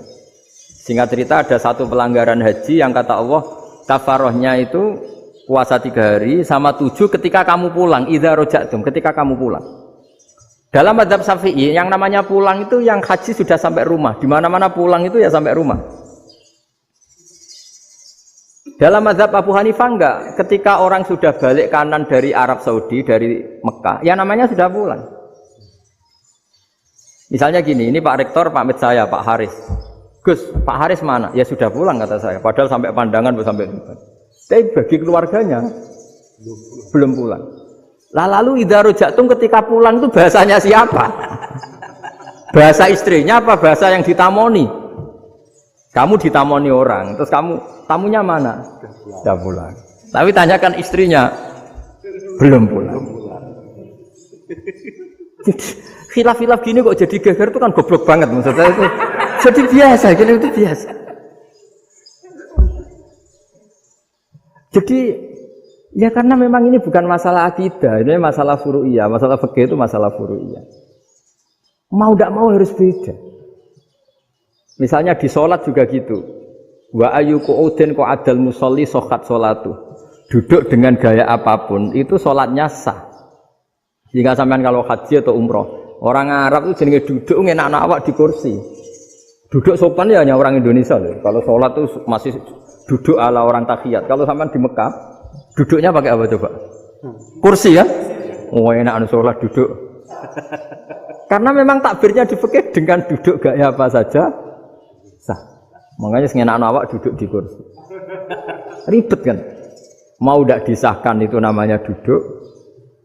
Mau disahkan masa iya sowan Allah kok duduk santai-santai gitu. Tapi mau apa? Ini fikih. Ya sekarang lagi ini fikih. Fikih itu ya sudah ini fikih. Makanya kalau ulama berdebat misalnya Abu Hanifah berpendapat sholat itu wajib baca Fatihah apa asal Quran. Dalam mainstreamnya ya Fatihah karena la sholata liman lam yaqra' bi Fatihatil kitab. Tapi cara Abu Hanifah enggak. Faqra'u ma tayassara minal Qur'an, bacalah apa saja yang mudah bagi kamu. Asal itu Quran. Sementing gak gending Jawa, gak nyanyi lah. Ya sudah mau apa coba? Jadi ya susah memang kalau fikih itu ya sudah seperti itu. Ada lagi yang masih ekstrim misalnya. Yang namanya menyembelih hewan itu gimana coba? Dari hidup ke mati, apa pasti mati disembelih? Cara mazhab Imam Syafi'i yang namanya menyembelih itu penyembelian harus menjadi sebab kematian. Itu yang sah. Karena lagi penyembelian menjadi sebab kematian yang syar'i. Sehingga beliau mensyaratkan hewan yang disembelih ini masih punya hayatun mustaqirrah, punya kehidupan yang normal. Sehingga kalau nggak disembelih ya hidup. Sehingga kalau ada hewan ketabrak truk kejet-kejet, mesti mati ini buat sembelih. Itu nggak sah karena nggak usah disembelih ya wes mati kan. Karena ini hanya nunggu koordinasi Israel kan, dia kejet-kejet itu kan prosedur itu. Tapi tidak disembelih pun mati. Tapi cara mazhab Malik enggak. Pokoknya anggere jek duwe nyawa jenenge kewan urip. Dengan kamu sembelih berarti matine mergo mbok sembelih. Meskipun nanti ya enggak usah disembelih ya mati. Coba hitung secara ilmu matematika. Kalau enggak disembelih hidupnya 5 menit. Gara-gara kamu sembelih hidupnya langsung mati. Terus dia matinya, cara di persidangan matinya disebabkan apa? Disebabkan disembelih apa kecelakaan? Loh, debat toh kamu. Sama-sama UMM aja debat.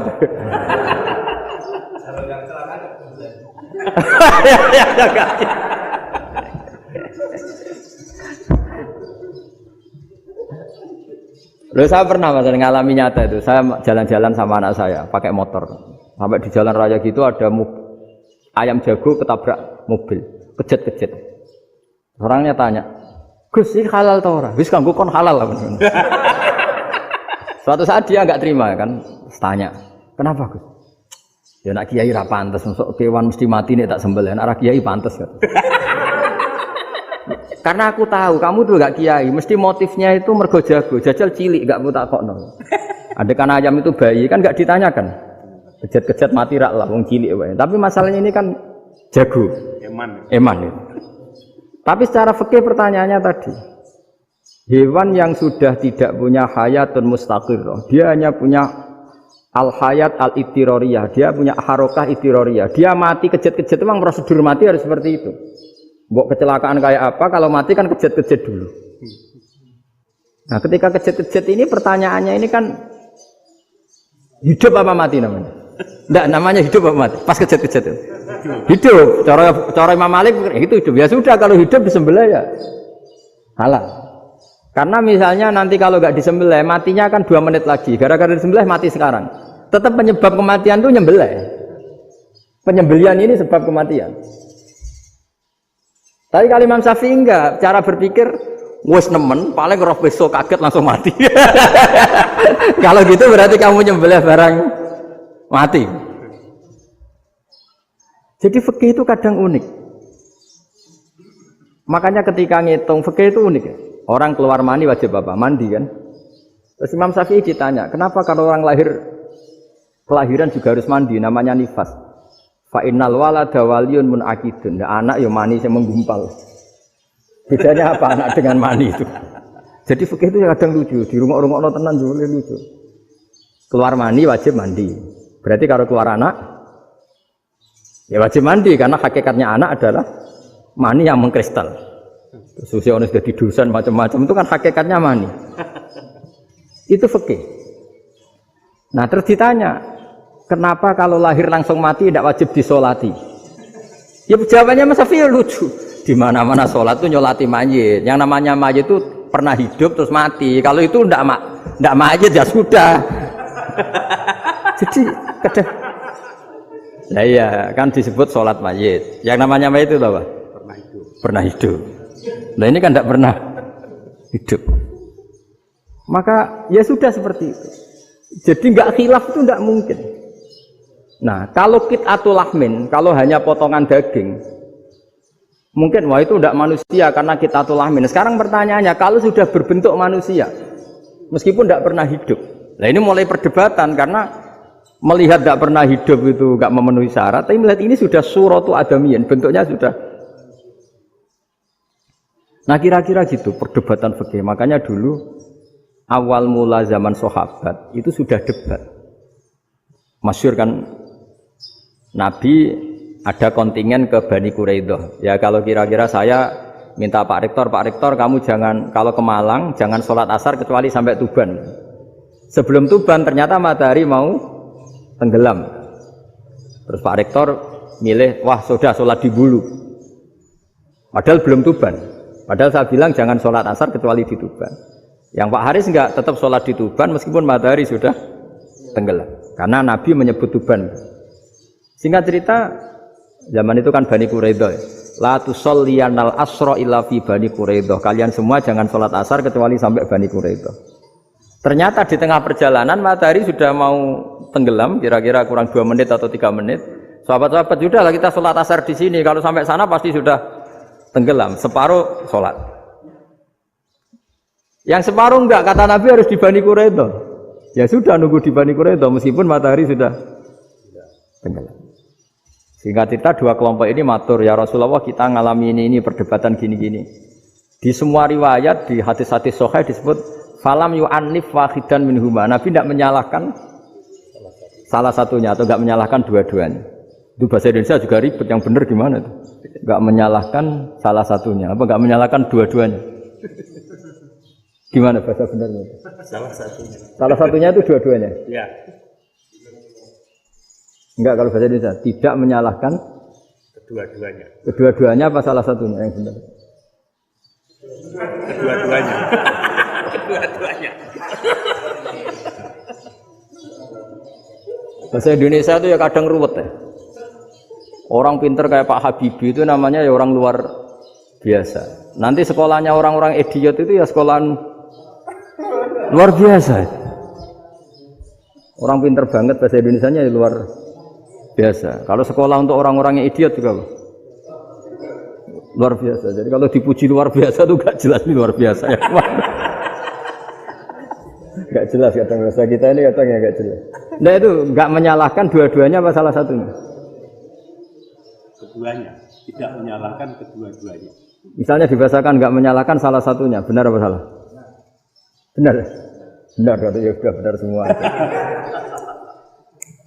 Jadi itu bukti bahwa ijtihad itu boleh. Saya ulang lagi, bukti bahwa ijtihad itu boleh. Padahal ini jelas, yang satu harus sholat asar, padahal matahari sudah tenggelam. Makanya di antara fikih unik itu begini. Saya ulang lagi fikih unik. Saya menyaksikan betul ketika ada orang tanya Mbah Mun saya ini Kopassus. Kadang latihan itu sampai waktu zuhur habis. Saya harus bagaimana? Jawabnya Mbah Mun itu unik. Sementing ojo ngosor sholat. Engkau yojo niat jamak, atok kodok kata. Singkat cerita terus orang ini diskusi sama saya karena ini ya alim pernah mondok. Kenapa kosor tidak boleh? Karena kosor itu ekstrim, merubah bentuk sholat dari 4 menjadi 2. Maka alasannya harus jelas. Harus jelas itu orang yang latihan di Kopassus itu kan dia sudah berasrama di situ.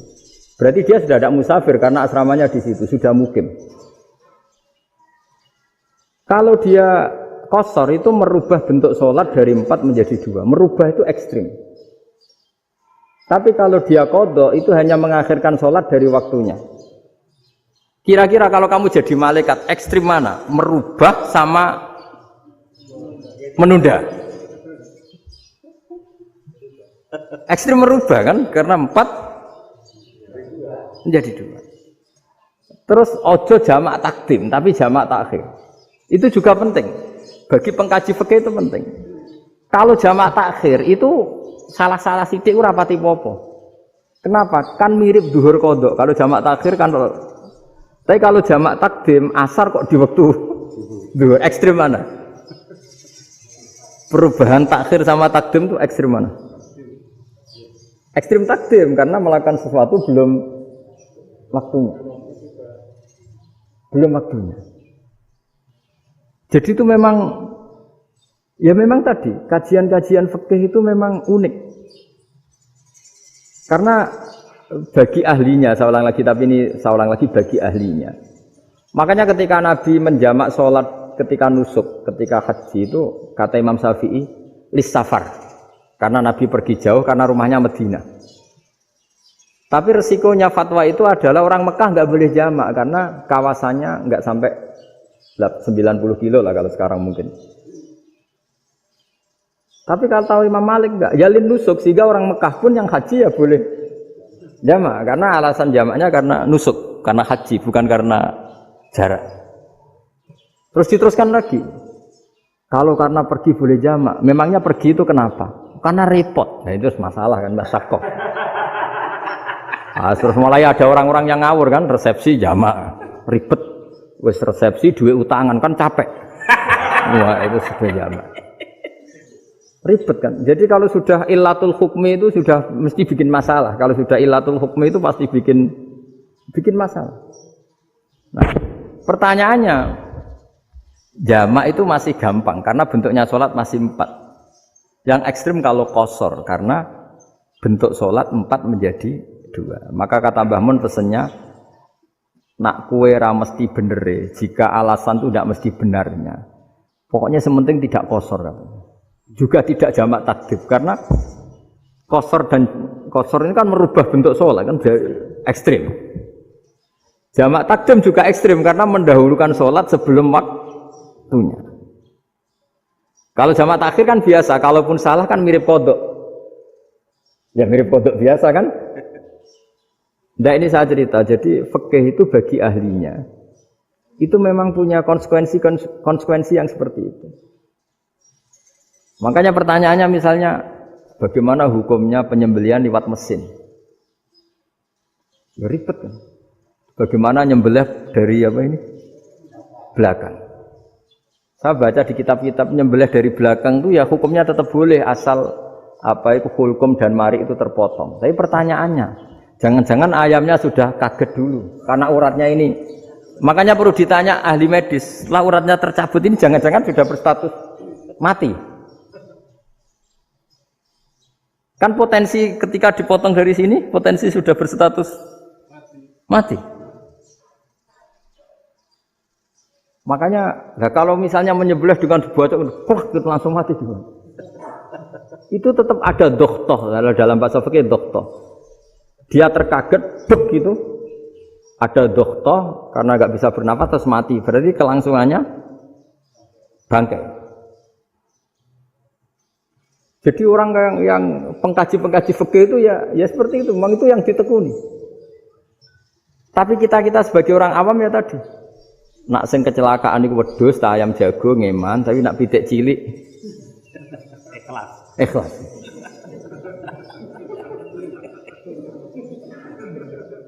Makanya ada pertanyaan orang-orang, saya pernah ditanya itu ya bingung tenan. Gus, kalau ada orang mati oplosan misalnya, jenengan datang sholat enggak? Ya datang sholat kan, dia orang mukmin, saya tetap sholat. Kenapa itu? Ya kan matinya oplosan. Tapi andaikan tokoh yang mati, kamu sholat enggak? Ya sholat kan dia tokoh. Jadi ribet. Fikih itu ribet. Makanya Imam Nawawi nanti ngendikan gini. Ada orang ngundang Nabi, ya Rasulullah, saya mohon nyolati ini. Nabi tanya, punya utang enggak? Punya. Nabi, saya enggak mau nyolati mayit yang punya utang. Terus ada sahabat datang, ya Rasulullah, utang itu tak ambil alih kami. Berarti dia sudah tidak punya utang. Terus Nabi kerso nyolati. Pertanyaannya, utang itu hal yang boleh. Saya ulangi, utang itu hal yang boleh. Tapi kenapa Nabi se-ekstrim itu? Tapi ketika Nabi mau kondur itu ngendikan gini, ini PR ya bagi UMM ini, PR ya. Nabi sebelum kondur bilang gini, sallu ala sahibikum. Jong saya tidak nyolati ini, tapi tolong ini disolati. Terus kata Imam Nawawi, dianalogikan atau dikiaskan siapapun pelaku dosa besar atau mati dalam keadaan tidak benar, misalnya pas dugem mati, pas oplosan mati, itu sebaiknya tokoh-tokoh itu enggak nyolati karena nanti dianggap penghormatan. Misalnya ketua PP Muhammadiyah rektor nyolati wong mati oplosan kan keren. Mati oplosan disolati rektor. Ya sudah, tapi kalau nggak disolati nanti ada tradisi yang keliru, yaitu janazatul muslim tidak ngalami disolati. Padahal siapapun yang muslim, janazahnya harus disolati. Makanya setengah-tengah, ya rasa rektor lah, satpam, pokoknya kudu tetap ada yang sholat gitu. Itu kata Imam Nawawi. Jadi ketika ada orang mati nggak benar, itu sebaiknya tokoh-tokohnya nggak ikut nyolati, tapi awamun nas, orang kebanyakan ikut sholat. Jadi fikih itu agak jelimet karena tadi ketika tokoh ini nyolati, pertanyaannya bedanya apa mbek sing mati ning masjid mbek mati oplosan? Karena sama-sama semua orang nyolati kan tidak ada sanksi sosial itu. Tapi ketika enggak disolatkan sama sekali, wah lebih parah lagi. Ini ada janazatul muslim tidak disolati. Sehingga kata Imam Nawawi ini hebatnya Nabi tengah-tengah. Jadi Nabi kundur, dong saya tidak nyolati tapi sallu ala sahibikum. Ya tapi ini kamu harus nyolati. Kata Imam Nawawi, orang yang mati bunuh diri, orang yang mati oplosan, orang mati secara enggak benar itu asal dia muslim tetap wajib disolati karena sholat ini hakul muslim. Kan seorang muslim diantara haknya apa? Ketika mati dikafani, dimandikan, disolat. Tapi ini masalahnya matinya pas murtakibul kabirah, pas melakukan dosa besar, dan itu sebab kematiannya. Kalau dia oplosan kan sebab matinya ya karena oplosan, ya kan terus ribet mau disolati oleh, apalagi misalnya kita ketua ulama udah terkenal wali, wah keren mati oplosan itu disolati wali, kan ribet kan. Nanti yang repot malaikatnya itu ya, ini yang nggak kata bahaya. Saya pernah baca kitab itu yang repot malaikatnya. Itu ada yang bilang gini, orang yang punya hutang itu pasti nanti hisabnya berat, diaudit malaikat sampai bisa nyaur hutangnya. Sementara malaikat kena konstitusi, kalau Nabi mendoakan harus mustajab. Ini kan ada dua hukum yang berlawanan. Sekali Nabi berdoa, Allahumma ighfir lahu warhamhu, itu harus dituruti malaikat. Enggak boleh doanya Nabi enggak dituruti malaikat. Sementara aturan Islam juga harus dituruti bahwa orang yang punya utang harus tersandra oleh utangnya. Tapi nak sing dunia Pak Haris kan, enggak tekno. Enggak ngefek gitu. Jadi misalnya Pak Haris donga sampai nangis semua maghfir lahu kan, enggak ngefek. Malaikat enggak itu. Enggak sudah lah Ustaz. Sartir. Tapi kalau Nabi yang berdoa kan harus dituruti. Ini masalahnya kan itu. Nah kalau diturutin berarti hutangnya harus bebas. Padahal secara aturan harus tersandra karena punya hutang. Dan nanti sama kalau yang mati oplosan ini yang doain wali, kok wali sampai Allah maghfir lahu. Doanya wali kan harus terkabul. Sementara secara hukum dia harus kena sanksi karena oplosan tadi. Daripada ngerepotno malaikat, sudahlah wali-wali ini tidak usah ikut nyolatin. Yang nyolati ya orang-orang nggak jelas ini sehingga kan malaikat kan santai aja kalau mau nyeksa. Loh tapi kan sudah didoain, nggak ngefek. Karena doanya orang-orang nggak penting. Itu ada tuh di sarah Muslim itu. Di sarah Muslim di bab ketika Nabi ngintikan babu qauli Rasulullah sallallahu alaihi wasallam sallu ala sahibikum. Jadi belajar fikih itu asik. Karena tadi harus dipelajari. Kalau enggak ilmu ini hilang. Terus nanti takutnya lagi ilmu fikih itu direduksi sosial. Misalnya gini, pepe wong cilik wae kiai-kiai ra gelem nyolati. Orang melihatnya ini karena yang oplosan wong cilik om larat ra disolati.